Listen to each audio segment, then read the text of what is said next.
salah satu sebabnya adalah kurangnya iman tentang akhirat. Ya. Salah satu sebabnya adalah kurangnya iman tentang akhirat. Dan ini trik iblis. Iblis kan mengganggu dari depan, mengganggu dari belakang. Makna mengganggu dari depan adalah melupakan kehidupan akhirat. Melupakan nikmat yang ada di dalam surga, yang kekal abadi.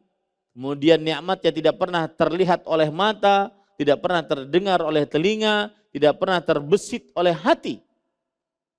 Tidak pernah terbesit di dalam kalbu kita bagaimana indahnya nikmat surga. Ini yang membuat akhirnya seseorang dia malas untuk bersedekah.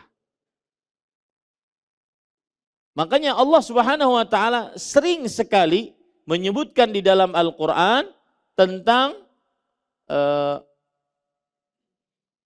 nikmat-nikmat dunia, kemudian Allah Subhanahu wa taala akhiri di dalam Al-Quran dengan wallahu indahu, dan Allah Subhanahu wa taala di sisinya husnul ma'ab. Saya beri contoh misalkan di dalam surat Ali Imran ayat 14. Zuyyina linnas, diindahkan kepada manusia hubbus syahawat, kecintaan kepada yang disukai, seperti minan nisa, para wanita, wal banin, anak-anak, wal qanatiril munqantarah minadz zahabi wal fiddah, harta yang banyak dari emas dan perak, wal khailil musawwamah, dan kuda-kuda pilihan, wal an'am, binatang-binatang ternak, wal harth, dan sawah ladang.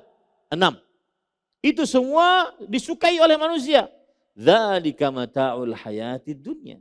Itulah kesenangan hidup di dunia. Kalau ada orang terlalu senang dengan kehidupan dunia, menganggap segala-galanya dunia, maka Allah mengingatkan di akhir ayat, wallahu indahu husnul ma'ab.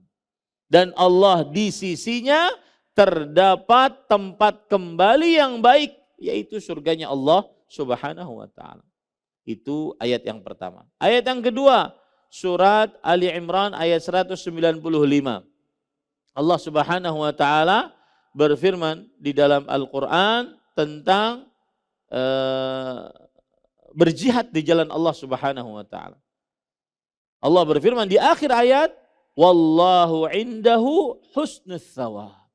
Dan Allah di sisinya, lihat di sisinya dahulu, Allah mendahulukan kata tempat. Allah di sisinya husnul thawab, yaitu pahala yang baik. Jadi kalau ditanya apa yang menyebabkan kita terlalu mencintai harta sehingga takut bersedekah, karena dilupakan tentang kehidupan akhirat, surganya Allah Subhanahu wa taala. Maka Rasul sallallahu alaihi wasallam pernah bersabda, was-sadaqatu burhan.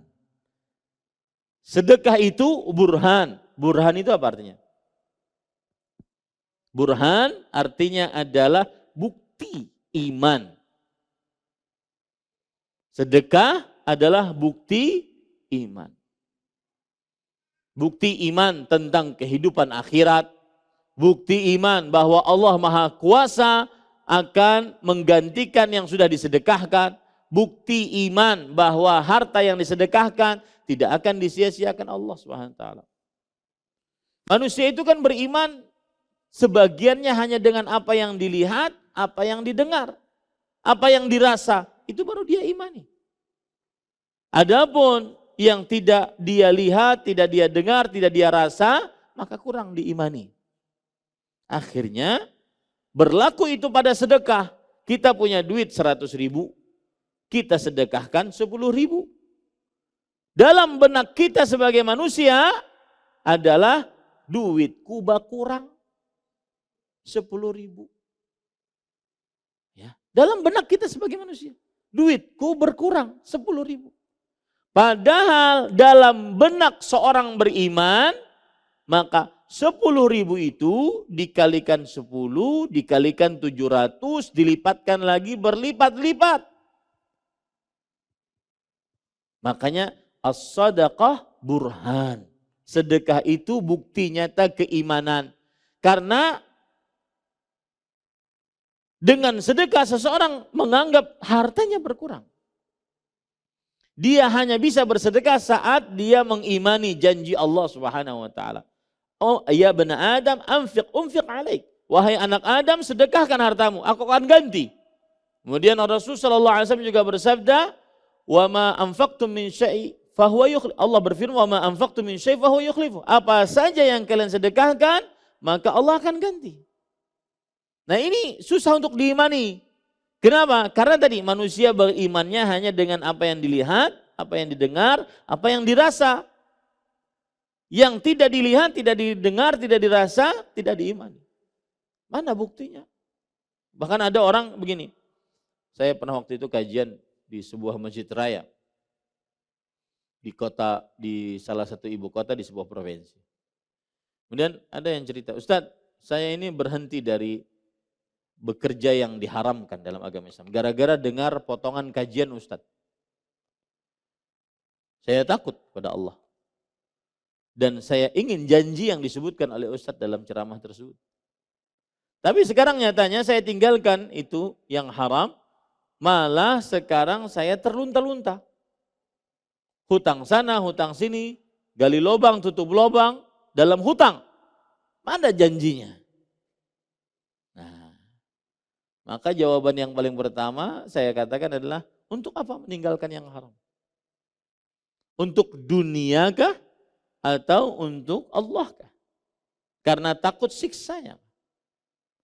Kemudian yang kedua, bukankah, nah ini menarik. Silahkan baca di dalam kitab Ad-Da' wa Dawa, penyakit dan obatnya, atau Al-Jawabul Kafil man sa'alani ad-dawa isy-syafi, yaitu jawaban yang memuaskan bagi siapa yang bertanya tentang obat yang menyembuhkan. Maksiat memberikan bekas pada kehidupan seseorang meskipun sudah bertahun-tahun. Maksiat memberikan bekas pada seseorang meskipun sudah puluhan tahun. Pian nih, nanti jadi kai nini.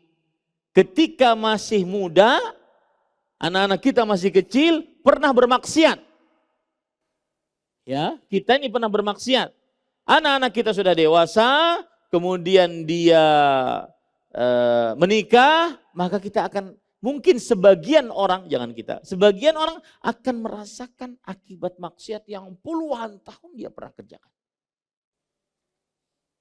Itu disebutkan oleh Imam Ibnu Qayyim rahimahullah. Maka para ikhwan yang dirahmati oleh Allah Subhanahu wa taala, kembali ke permasalahan sedekah tadi, sebab yang kedua adalah kita tidak beriman kecuali dengan apa yang dilihat, apa yang didengar, apa yang dirasa. Dan khusus untuk sedekah itu benar-benar bukti nyata iman. Karena secara kasat mata kita, perasaan manusiawi kita, harta berkurang. Ya, harta berkurang. Apalagi yang bersedekah dalam jumlah yang banyak. Benar-benar itu berat. Apalagi yang bersedekah dalam keadaan sempit dan juga susah. Itu berat. Tapi dia merupakan bukti keimanan. As-sadaqatu burhan, kata Rasulullah SAW. Sedekah itu adalah bukti nyata keimanan.